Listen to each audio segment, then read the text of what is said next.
right, so here is anxiety in 5 minutes or less. So there's different types of anxiety.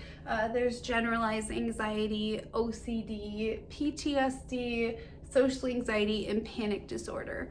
So what is it caused from? What is the patho? It's kind of unknown, but they do think that genetics could play a role, that it could be due to maybe medical problems that are making the hormones imbalanced. And there's many other theories, but at the moment they don't exactly know. So how do you assess? You do a PHQ-9 when they come into a clinic. That looks at depression, anxiety levels. You also will just assess by symptoms. And so what are the risks? The risks are women have a higher tendency to have anxiety, genetics, and women who are, or men and women 45 and younger. So younger generations show higher amounts of anxiety. And so this is a big thing that we should know, is the different levels of anxiety. So when you have mild anxiety, they consider that a good thing, because that means that you have an increase in sensory perception, like arousal of alertness and motivation, and you're goal directed. So example, right now I have finals coming up. I'm a little anxious, so it's making me make these videos and study. So they consider that a good thing to have mild anxiety. But once you go into moderate, you're gonna see a patient having a narrowing of their perceptual field, so they only pay attention to certain things. They have a shorter attention span, difficulty concentrating, and discomfort and irritability with others.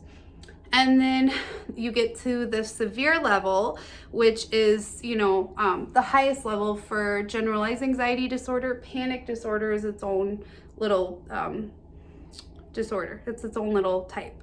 But the most severe is you have a loss of the perceptual field to like scattered details, difficulty following directions or tasks.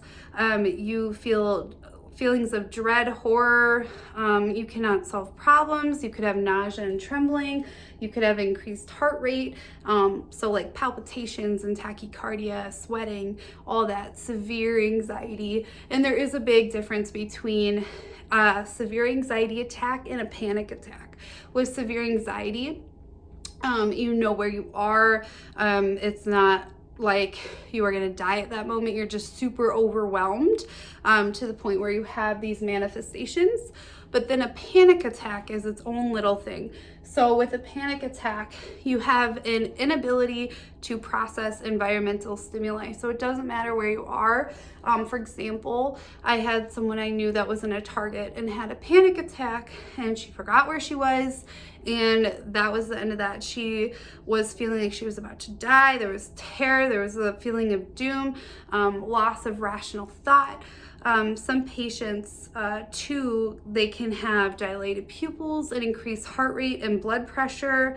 They could have hallucinations or delusions. They may become suicidal at this point just because they feel like they're gonna die anyways.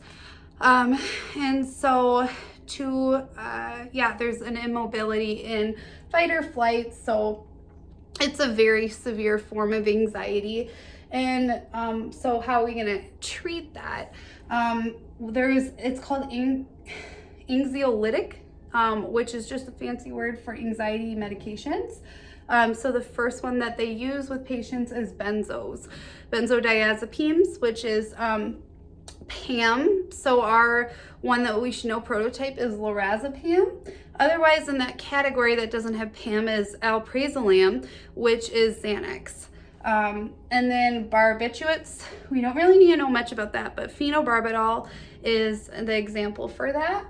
Non-benzo anti-anxiety medications is zolpidem. That is a medication that is short-term use for insomnia, and you use that for 7 to 10 days, so it's not a long-term use medication. And then finally, using antidepressants, so that includes the SSRIs, atypical antidepressants, TCAs, and the MOAs, monoxidase inhibitors. Okay, so that is anxiety. If you guys have any questions, please let me know, and that's 5 minutes or less.